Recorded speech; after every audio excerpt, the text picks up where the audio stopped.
Welcome back, my friends, to the show that never ends. My name is Rod. Thank you for stopping by my channel. Just got a package in the mail, big old box.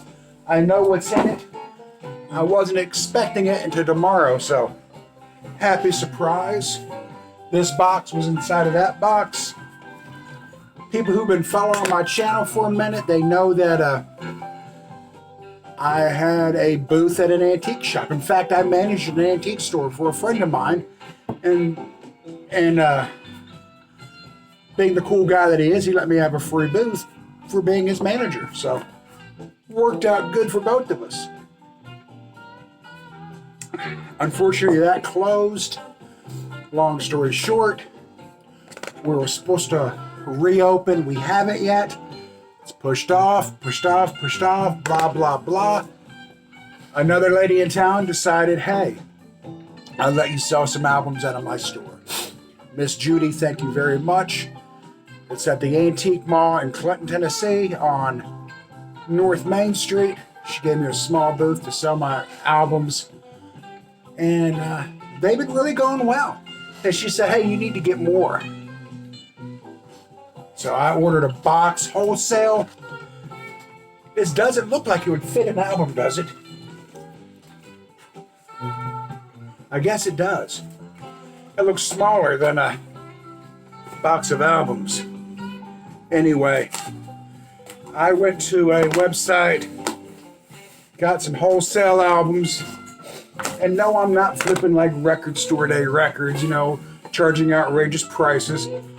I'm going in like $1 or $2 below suggested retail.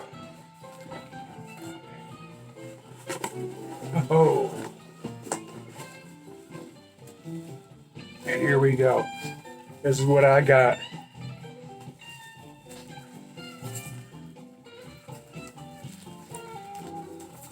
I don't want to use my box cutter because I don't want to damage an album.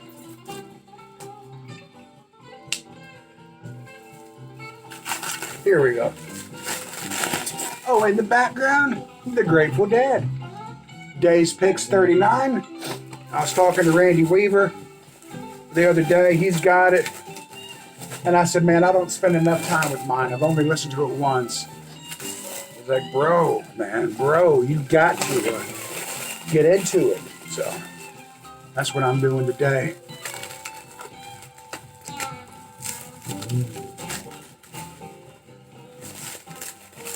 Like I said, I'm not gouging people, but a man's got to make money somehow. All right. If I knew how to edit videos, I'd edit all this shit out. I'd probably even edit out me saying that bad word. But here we go. 40th anniversary of Physical Graffiti, brand new.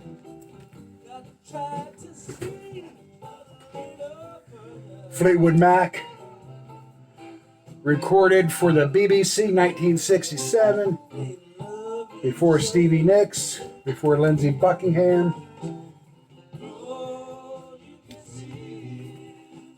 Black Sabbath, live from Ontario Speed Park, April 6, 1974.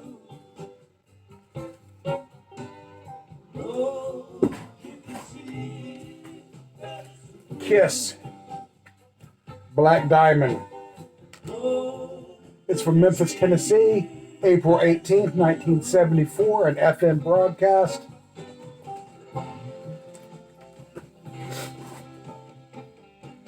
And these type of bootlegs, man, from a radio station, I remember we interviewed Steve Forbert, and I ran a tape through the whole interview, and he played a few songs for us. We interviewed him some more. He played a few more.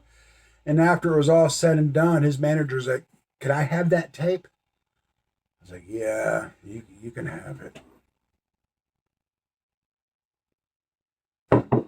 Some more kind of official, unofficial bootlegs. Van Halen, Pasadena, 1977. Again, these are all brand new. They're sealed. The Runaways. Cleveland, 1976. Motorhead. Oh, yes, Motorhead. Check it out, guys.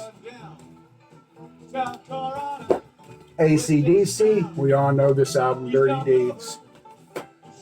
Judas Priest, Sin After Sin.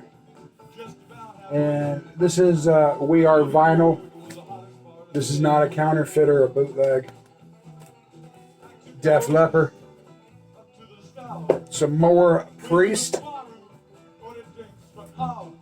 Now I have this album. I may switch out. I don't know if that would be the right thing to do or not, you know, ethically speaking. Put the used one in my booth, keep the good one. Bob Marley. Live Bob Marley.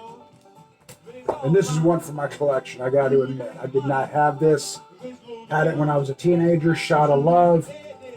The last of 3 Christian albums Bob made. I'm keeping this. Iron Maiden, Somewhere in Time. And most of these albums I've picked up because I've seen people like Ron Haggerty from Vana Pasta and Gary at Physical Format. You know, he shows the Judas Priest. Ron Haggerty shows the Kiss and Iron Maiden. So it's from my friends like Ron and Gary that have suggested these albums over the years. Frank at Channel 33, Iron Maiden fan. Miles Davis, #1 selling blues album of all time. I wish I would have got more copies of this one. I only got the one.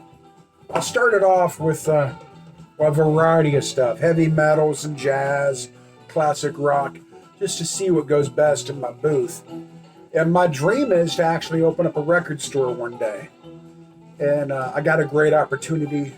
Miss Judy, the Clinton Antique Mall on North Main Street in Clinton.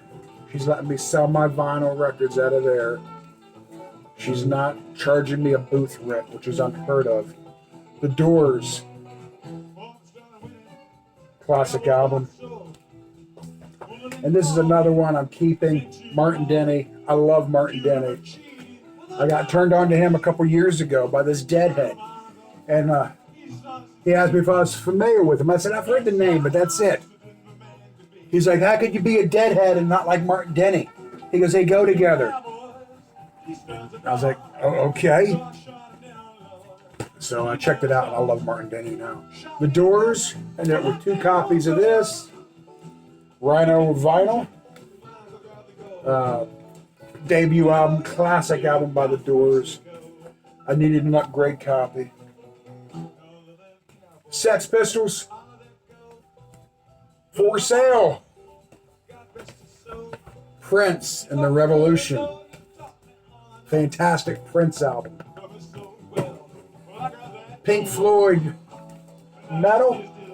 One of my favorite Pink Floyd albums. I think I bought this because I love it so much. I figure if I love it so much, someone else out there has got to love it. But unfortunately, a lot of the people who are just getting into vinyl, especially the younger people, they're looking for like The Wall and Dark Side of the Moon. Pearl Jam. Chicago, March 28th, 1992. And last but not least, live at the Ball, 1968, The Doors. All these, hopefully, is going to get me rolling again. Like I said, a friend of mine owned this real cool 5-story building. Inside was a cafe and an antique shop. He sold the building, bought another one around the corner, but we have not yet moved in there. A few of my friends in the VC have actually stopped by to see the buildings. I need something to do. I got to keep myself busy, and I thought, I'm going to sell records, man. Thanks for stopping by. Appreciate every one of my subscribers. If you have not yet subscribed, go ahead. Hit that button. Why don't you? I hardly ever ask you to do that, man. Peace. Be good to each other.